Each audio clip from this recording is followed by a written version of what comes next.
Hey everyone! Welcome back to Fix Me Master.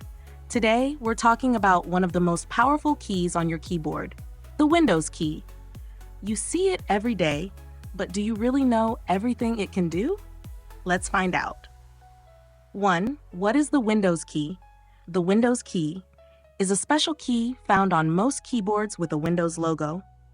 It's a shortcut key that helps you quickly access features, launch apps, and navigate Windows faster.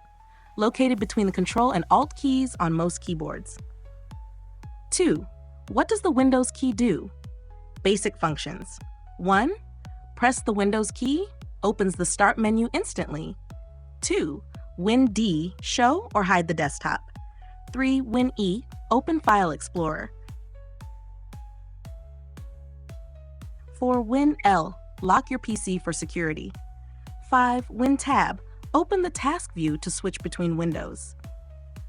The Windows key is more than just a logo on your keyboard. It's your shortcut to faster navigation and better productivity. Did you learn something new today? Let me know your favorite Windows key shortcut in the comments. If this helped, like, subscribe, and hit the bell icon for more easy tech tips from Fix Me Master. See you in the next one. Peace.